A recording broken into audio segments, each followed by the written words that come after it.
हम में से काफी लोगों ने न्यूज आर्टिकल्स में एनपीए वर्ड के बारे में देखा होगा या फिर पढ़ा होगा। चाहे वो यस बैंक से रिलेटेड आपने कोई न्यूज पढ़ी हो, चाहे वोडाफोन आइडिया से रिलेटेड, या फिर नीरव मोदी और विजय माल्या की अगर बात करें कुछ समय पहले भी ये पर्टिकुलर वर्ड इनके कंटेक्स्ट में काफी ज्यादा न्यूज में था। या फिर अगर हम बैंक्स की बात करें तो एनपीए वर्ड काफी ज्यादा यूज किया जाता है। तो फ्रेंड्स, आखिरकार ये एनपीए क्या होता है और एनपीए के डिफरेंट टाइप्स क्या होते हैं और एनपीए का रीजन क्या होता है और इंडिया का स्टेटस वर्ल्ड वाइड लेवल पर एनपीए के कंटेक्स्ट में क्या है, आज की इस वीडियो में इस पे हम बात करेंगे। नमस्कार दोस्तों, मेरा नाम है विवेक सिंह और आप देख रहे हैं मनी वेल्थ। तो चलिए आज का वीडियो स्टार्ट करते हैं। फ्रेंड्स, अगर हम बात करें एनपीए की, इसको हम नॉन परफॉर्मिंग एसेट कहते हैं। फ्रेंड्स, अगर बैंक या फिर किसी एक फाइनेंशियल इंस्टीट्यूशन की बात करें, उसका सबसे इंपॉर्टेंट जो है अगर फंक्शन की अगर बात करें तो वो होता है लोन देना। फॉर एग्जाम्पल, अगर मान लेते हैं कोई बैंक्स हमें जो है पैसा उधार में देता है या फिर लोन के फॉर्म में देता है, तो वो पैसा बैंक्स के लिए बेसिकली एक एसेट की तरह होता है। फॉर एग्जांपल मैं अगर बात करूं, किसी बैंक ने सपोज मेरे को 10,000 रुपीज अगर लोन में दिए हैं, तो ये जो 10,000 रुपीज जो बैंक ने मेरे को दिए हैं, ये पर्टिकुलर 10,000 रुपीज बैंक के लिए क्या है, एसेट है। और ये जो 10,000 रुपए जो मैंने रिसीव किए हैं, ये मेरे लिए क्या है, लायबिलिटी है, मेरे लिए देनदारी है और ये पैसा मेरे को चूंकि बैंक को वापस करना है। अब जब बैंक मेरे को ये 10,000 रुपए देता है तो बैंक मुझसे ये उम्मीद करता है, मान लेते हैं इस 10,000 रुपीज की जो ईएमआई है या इसकी जो इंस्टॉलमेंट है या जो इस पर इंटरेस्ट है वो 1,000 रुपीज का है।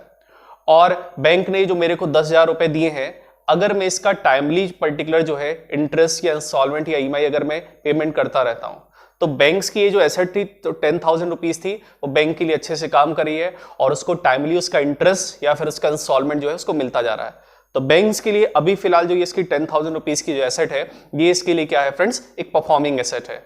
लेकिन सोचिए, अगर यही जो इंटरेस्ट या इंस्टॉलमेंट है जो बैंक को मैं मंथली पे कर रहा हूं, अगर मैं इसको बैंक को देना बंद कर दूं, तो यही जो 10,000 रुपीज जो बैंक की एसेट है, अब यही बैंक के लिए बन जाएगी नॉन परफॉर्मिंग एसेट। तो एक ऐसी एसेट जो बैंक्स के लिए पहले परफॉर्मेंस दे रही थी, जिसका इंटरेस्ट या इंस्टॉलमेंट टाइम से आ रहा था, वो पर्टिकुलर बैंक्स के लिए परफॉर्मिंग एसेट था। और जब मैंने उसकी इंटरेस्ट या इंस्टॉलमेंट देना बंद कर दिया, तो ये बन गया फ्रेंड्स नॉन परफॉर्मिंग एसेट। तो सिंपली एनपीए बेसिकली क्या होता है फ्रेंड्स, एक ऐसा पर्टिकुलर अमाउंट, एक ऐसा पर्टिकुलर बैंक का लोन जिसका इंटरेस्ट या इंस्टॉलमेंट बैंक्स के पास आना बंद हो जाता है, तो उसको बैंक्स एनपीए की कैटेगरी में रखते हैं। अब फ्रेंड्स, अब एनपीए की अगर हम एक्चुअल डेफिनेशन की बात करें तो एनपीए होता क्या है, किसी भी फ्रेंड्स लोन की इंटरेस्ट या इंस्टॉलमेंट अगर कंटिन्यूअसली अप टू 90 डेज तक, लगातार 90 दिनों तक अगर ओवरड्यू है, तो उसके बाद बैंक उस एसेट को क्या करता है, एनपीए की कैटेगरी में रखता है। जनरली स्टार्टिंग में जो फ्रेंड्स बैंक हमें पैसा देता है, जैसे जो मैंने एग्जांपल लिया कि बैंक ने मेरे को 10,000 रुपीज दिया, तो ये जो 10,000 रुपीज है, अभी ये बैंक के लिए क्या है, स्टैंडर्ड एसेट है। क्यों? क्योंकि अभी मैं इसका टाइमली पेमेंट करता जा रहा हूं, तो बैंक के लिए क्या है, इसको कहते हैं स्टैंडर्ड एसेट। अगर फ्रेंड्स किसी लोन का इंटरेस्ट या इंस्टॉलमेंट लगातार 90 दिनों तक ओवरड्यू रहेगा, तो फ्रेंड्स उसको हम एनपीए की कैटेगरी में रखेंगे। तो फ्रेंड्स, एनपीए को जनरली 3 कैटेगरीज में रखा जाता है। एक होता है फ्रेंड्स सब स्टैंडर्ड एसेट, दूसरा होता है डाउटफुल एसेट और तीसरा होता है फ्रेंड्स लॉस एसेट। अब फ्रेंड्स, सब स्टैंडर्ड एसेट क्या होता है, हमने अभी बात किया था कि 10,000 रुपीज बैंक ने मेरे को लोन में दिया था, तो ये जो 10,000 रुपीज थे, ये मेरे लिए थे पर्टिकुलर स्टैंडर्ड एसेट बैंक के लिए। अब अगर मैं इसका इंटरेस्ट या इंस्टॉलमेंट लगातार 90 दिनों तक ना दूं, तो ये पैसा मेरा बन जाता है एनपीए, नॉन परफॉर्मिंग एसेट। अब इस एनपीए की अगर बात करें तो बैंक क्या करता है, जनरली 90 डेज तक तो मेरा पैसा ओवरड्यू हो गया, जो मैंने लोन या इंटरेस्ट या इंस्टॉलमेंट नहीं भरा बैंक को, उसके बाद बैंक 1 साल तक जो है, नेक्स्ट 12 मंथ्स तक बैंक वेट करता है और नेक्स्ट 12 मंथ तक ये जो मेरा जो पैसा जो मैंने बैंक्स को नहीं वापस किया है, उसको बैंक सब स्टैंडर्ड एसेट की कैटेगरी में रखता है। तो फ्रेंड्स, सब स्टैंडर्ड क्या होता है, बेसिकली 90 डेज कंप्लीट होने के बाद का जो 1 ईयर तक का टाइम स्पैन होता है, वो कहलाता है सब स्टैंडर्ड एसेट की कैटेगरी।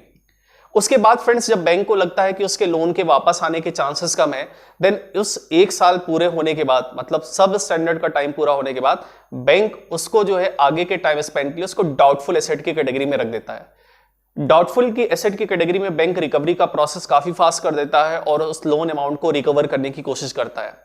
जब फ्रेंड्स बैंक को लगता है कि लोन रिकवरी की पॉसिबिलिटी ना के बराबर है या नहीं हो सकती है, तो बैंक उसको जो है लॉस एसेट डिक्लेयर कर देता है और जो है ऑफिशियली आरबीआई के ऑफिसर्स और बैंक्स के ऑफिसर्स के कंसर्न के बाद उसको लॉस एसेट डिक्लेयर कर दिया जाता है। तो ये तो फ्रेंड्स हमने सिंपली समझा कि कैटेगरी क्या होती है एनपीए की। तो एनपीए की 3 कैटेगरी होती है, सब standard asset, doubtful asset and loss asset. अब हम फ्रेंड्स बात करते हैं एनपीए के होने के आखिरकार कारण क्या होते हैं।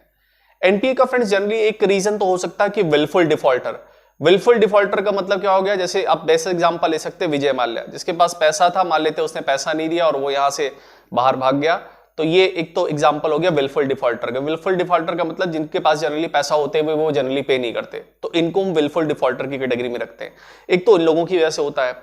दूसरा जो होता है पर्टिकुलर इकोनॉमिकल क्राइसिस की वजह से। इकोनॉमिकल क्राइसिस की वजह से अगर कोई पर्टिकुलर बिजनेस जो है शट डाउन होता है या किसी पर्टिकुलर सेक्टर में क्राइसिस आता है और उस सेक्टर की जो इंडस्ट्री उसके पास एक्चुअल में जो है लिक्विडिटी क्रंच है और उसके पास पैसा नहीं है पे करने के लिए, देन उस केस में भी बैंकों का जो पैसा या जो एनबीएफसी है उनका पैसा एनपीए हो जाता है। जैसे अभी फ्रेंड्स रिसेंटली कोविड की प्रॉब्लम चल रही है, तो कोविड-19 की जो प्रॉब्लम चल रही है उसकी वजह से आने वाले समय में इंडिया में एनपीए की प्रॉब्लम्स बढ़ सकती है, क्योंकि बहुत सारे पर्टिकुलर ऐसे बिजनेस हैं जो काफी ज्यादा लॉस में चल रहे हैं और एक तरह से इकोनॉमिकल क्राइसिस की तरफ धीरे धीरे आगे बढ़ रहे हैं। लेकिन उस चीज को रिवाइव करने के लिए गवर्नमेंट ने काफी सारे रिलीफ पैकेजेस स्टार्ट किए हैं और होप्स हो कि पर्टिकुलर ये जो बैंक्स के पैसे जो बैंक्स ने ऑलरेडी लोन में दे रखे इन इंस्टीट्यूशन को वो एनपीए ना हो।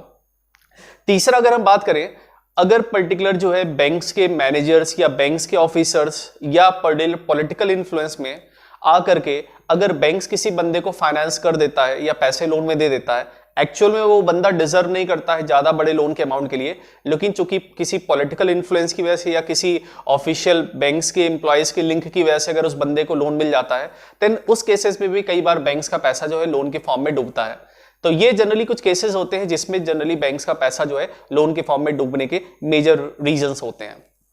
अब हम बात करें अगर बैंक्स का फ्रेंड पैसा एनपीए हो जाता है तो रिकवरी के लिए क्या क्या ऑप्शंस है।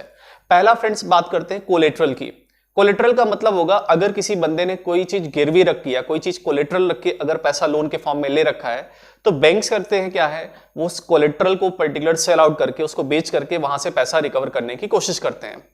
दूसरा फ्रेंड्स क्या होता है, अगर मान लेते हैं किसी कंपनी ने अपने स्टॉक्स को, अपने शेयर को प्लेज करके गिरवी रख के अगर पैसा जो है उधार में ले रखा है, कर्ज में ले रखा है बैंक से, और इन केस अगर वो कंपनी पैसा नहीं पे कर पाती तो बैंक क्या करता है, उस कंपनी के शेयर को मार्केट में बेच करके वहां से पैसा अपना रिकवर कर लेती है। एक और केस होता है फ्रेंड, अगर पर्टिकुलर बैंक जो है सामने वाली कंपनी से पैसा नहीं रिकवर कर पाती तो उसको नेशनल कंपनी लॉ ट्रिब्यूनल में खींचती है और फिर वहां से पर्टिकुलर उस कंपनी को लिक्विडेट करके, उस कंपनी को पर्टिकुलर बेच करके वहां से पैसा रिकवर किया जाता है। लेकिन यहां पर पर्टिकुलर रिकवरी के चांसेस बहुत ही कम होते हैं और बहुत थोड़ा अमाउंट जो है वो बैंक्स का या फाइनेंशियल इंस्टीट्यूशंस का रिकवर हो पाता है। और जनरली अगर हम अनसिक्योर्ड लोन्स की बात करें, जैसे फ्रेंड्स पर्सनल लोन्स हो गए या क्रेडिट कार्ड्स पर लोन हो गए, इन लोन्स की अगर बात करें, अगर यहां पर पैसा एनपीए होता है तो जनरली इसकी रिकवरी ऑलमोस्ट ना के बराबर होती है, क्योंकि ये अनसिक्योर्ड लोन होते हैं और इस केस में ये पैसा जनरली जो है रिकवर नहीं कर पाते हैं बैंक्स। तो ये तो हमने बात किया फ्रेंड्स की रिकवरी का प्रोसेस क्या होगा।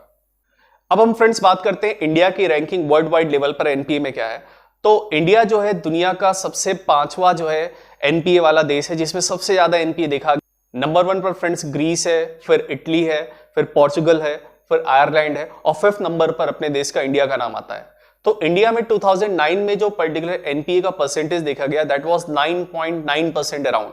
9.9%, आप इसको ऑलमोस्ट 10% मान लीजिए। तो कहने का मतलब क्या हुआ, अगर हमारे देश में बैंक से 100 रुपए उधार में देते हैं तो बैंक के पास बस 90 रुपीज ही रिकवरी के फॉर्म में आते हैं और 90 रुपए ही बैंक को मिल पाते हैं। तो फ्रेंड्स हमेशा ध्यान रखिएगा, एनपीए जो है किसी बैंक्स के लिए सबसे बड़ी सिरदर्दी होती है और अगर किसी बैंक या किसी फाइनेंशियल इंस्टीट्यूशन का एनपीए बढ़ता जा रहा है, दैट मींस उस पर्टिकुलर ऑर्गेनाइजेशंस के लिए, उस फाइनेंशियल इंस्टीट्यूशंस के लिए प्रॉब्लम्स इन फ्यूचर बढ़ती जा रही हैं, क्योंकि इन पर्टिकुलर फाइनेंशियल इंस्टीट्यूशन या बैंक्स का जो सबसे बड़ा जो इनकम का सोर्स होता है वो लोन अमाउंट्स के थ्रू ही अपना पर्टिकुलर जो है पैसा रिकवर करते हैं और वहां से अपनी इनकम जनरेट करते हैं। और अगर इन केस में इन ऑर्गेनाइजेशंस का एनपीए बढ़ता जाएगा देन प्रॉब्लम्स बढ़ती जाएंगी।